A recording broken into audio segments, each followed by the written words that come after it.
Bismillahirrahmanirrahim. Assalamu alaikum to all my viewers. Welcome to the Chauhan's Knowledge World. I am Professor Amna Shams Chauhan और आज का जो हमारा topic है वो है FSC पार्ट 2 बायो में चैप्टर नंबर 15 का फर्स्ट चैप्टर होम्योस्टेसिस। ठीक है, इसमें हम सबसे पहले ये डिस्कस करेंगे कि होम्योस्टेसिस क्या होता है।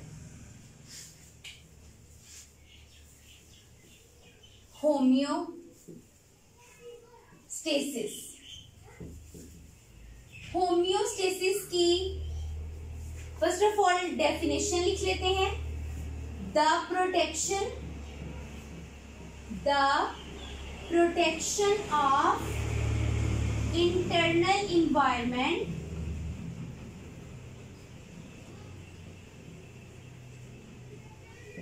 from the harms of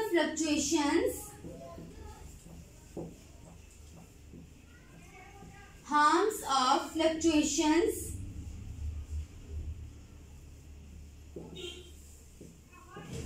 in external environment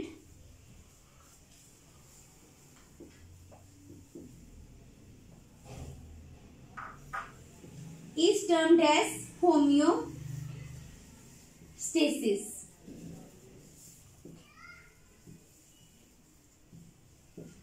कि होम्योस्टेसिस क्या है कि प्रोटेक्शन करना इंटरनल इन्वायरमेंट की, कि अंदरूनी इन्वायरमेंट की प्रोटेक्शन करना, हिफाजत करना from the harms of fluctuations in external environment, के बाहर वाले माहौल में जो फ्लक्चुएशंस आ रही हैं, फ्लक्चुएशंस कहते हैं चेंजेस को।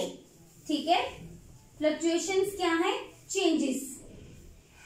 कि बाहर वाले माहौल में जितनी भी तब्दीलियां आ रही हैं, ठीक है, उन तमाम तब्दीलियों से अपने इंटरनल इन्वायरमेंट को प्रोटेक्ट करना, उसकी हिफाजत करना होम्योस्टेसिस कहलाता है। ठीक है, कि अंदरूनी इन्वायरमेंट को प्रोटेक्ट करना है, बचा के रखना है बाहर वाले माहौल से, कि बाहर वाले माहौल में जो जो तब्दीली आ रही है, ठीक है, उससे अपने अंदरूनी इन्वायरमेंट को बचा लेना है।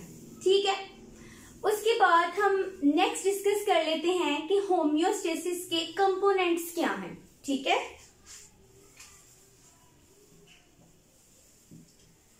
अगर हम होम्योस्टेसिस के कंपोनेंट्स की बात करें तो इसमें सबसे पहले आता है वाटर और सॉल्यूट्स। ठीक है, वाटर, सॉल्यूट्स। ठीक है, सेकंड है इसमें टेम्परेचर और थर्ड है इसमें वेस्ट मटेरियल। ठीक है, वेस्ट मटेरियल के होम्योस्टेसिस के कंपोनेंट्स कौन कौन से हैं? वाटर, सॉल्यूट्स, टेम्परेचर और वेस्ट मटेरियल। अब हम नेक्स्ट डिस्कस करते हैं कि होम्योस्टेसिस का जो मैकेनिज्म्स होम्योस्टेसिस में आते हैं वो कौन कौन से हैं। ठीक है, मैकेनिज्म्स। होम्योस्टेसिस के मैकेनिज्म्स में फर्स्ट ऑफ ऑल हम डिस्कस कर लेते हैं ऑस्मोरेगुलेशन को। ठीक है, ऑस्मोरेगुलेशन।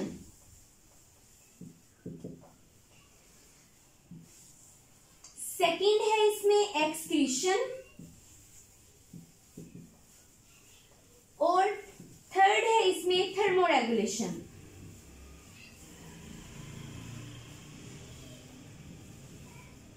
फर्स्ट ऑफ ऑल हम डिस्कस करेंगे ऑस्मोरेगुलेशन को।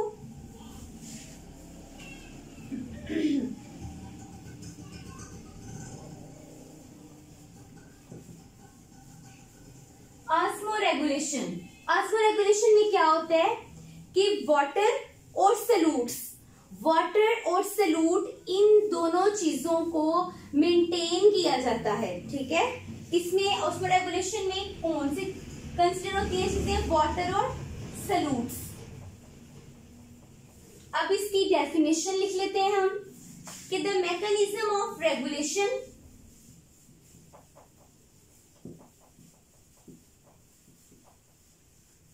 The mechanism of regulation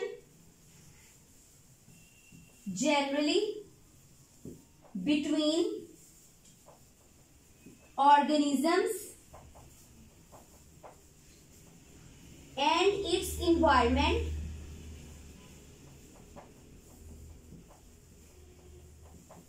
of solutes and the gain and loss of water.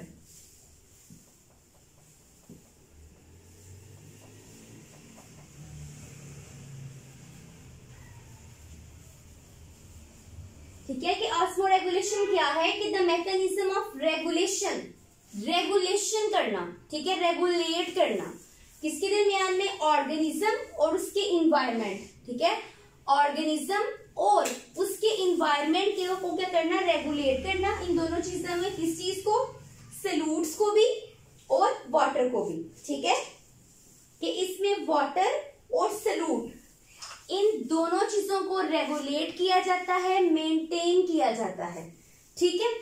उसके बाद हम डिस्कस कर लेते हैं एक्सक्रीशन को।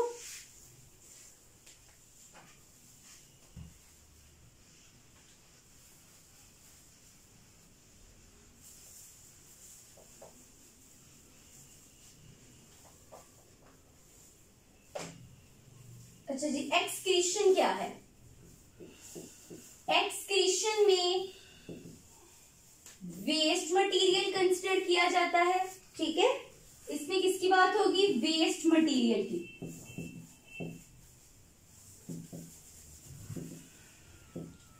कि एक ऐसा मैकेनिज्म, एक ऐसा प्रोसेस जिसके जरिए से नाइट्रोजीनियस वेस्ट एलिमिनेट होगा, ठीक है, बॉडी में से नाइट्रोजीनियस वेस्ट जो है वो खारिज होगा, ठीक है।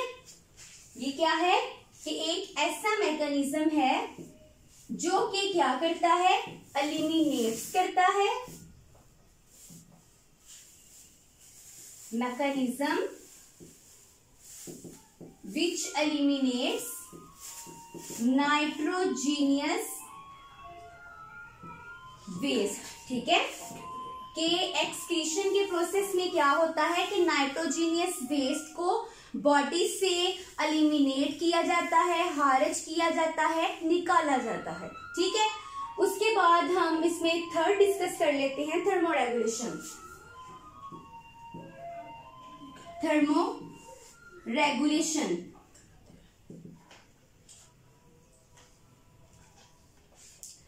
थर्मोरेगुलेशन, थर्म का मतलब जो है वो क्या है, हीट, ठीक है। रेगुलेशन मीन्स के रेगुलेट करना, ठीक है। इसकी डेफिनेशन क्या होगी कि ये एक ऐसा मैकेनिज्म है जो कि मेंटेन करता है इंटरनल टेम्परेचर को, ठीक है। The maintenance of internal temperature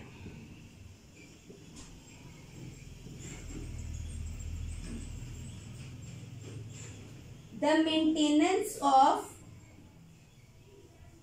internal temperature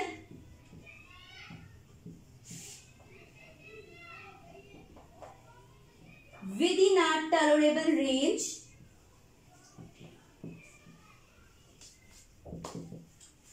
is designated as thermoregulation.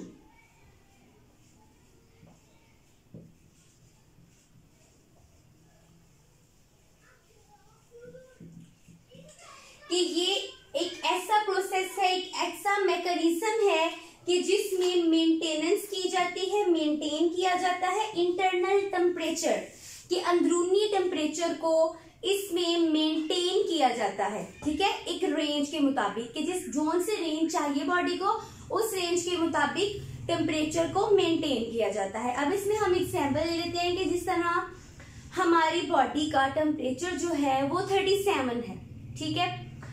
अब हमारे बाहर वाले इन्वायरमेंट में जो टेम्परेचर है वो 37 से ज्यादा भी हो जाता है और कम भी हो जाता है, ठीक है ना। अगर हमारी बॉडी का टेम्परेचर सपोज करें कि अगर यहाँ पे इसकी एग्जांपल देख लेते हैं कि अगर हमारी बॉडी का टेम्परेचर जो है वो 37 से ज्यादा हो गया, ठीक है, जिस तरह के गर्मियों में अक्सर टेम्परेचर जो है वो 40 तक चला जाता है, ठीक है ना। तो अगर टेम्परेचर 37 से ज्यादा होगा तो हमारी बॉडी क्या करेगी कि वो उसमें ऐसे प्रोसेसेस होंगे जिनके जरिए से हमारी बॉडी का टेम्परेचर 37 ही रहेगा, हमारी बॉडी का टेम्परेचर चेंज नहीं होगा। ठीक है, वो 40 नहीं होगा बल्कि वो 37 होगा। ठीक है ना, कि बॉडी में डिफरेंट प्रोसेसेस होंगे जिसके जरिए से इसको टेम्परेचर को मेंटेन किया जाएगा। अब क्या है कि अगर तो ऐसा हो कि बाहर टेम्परेचर ज्यादा है ना, 40 तक चला गया, तो हमारी बॉडी में क्या होगा, स्वेटिंग शुरू हो जाएगी, पसीना आना शुरू हो जाएगा, जिससे क्या होगा कि हमारी बॉडी का टेम्परेचर जो है वो मेंटेन हो जाएगा। ठीक है, तो इस तरीके से इस प्रोसेस के जरिए से जो बॉडी है वो अपना टेम्परेचर जो है वो मेंटेन करती है। ठीक है, तो आज के इस लेक्चर में हमने डिस्कस किया कि होम्योस्टेसिस क्या है। ठीक है, उसके कंपोनेंट्स क्या हैं और उसके मैकेनिज्म्स को डिस्कस किया, जिसमें हमने ऑस्मोरेगुलेशन, एक्सक्रीशन और थर्मोरेगुलेशन को डिस्कस किया। Thanks for watching. Please subscribe to my channel and press the bell icon for the latest updates. Allah Hafiz.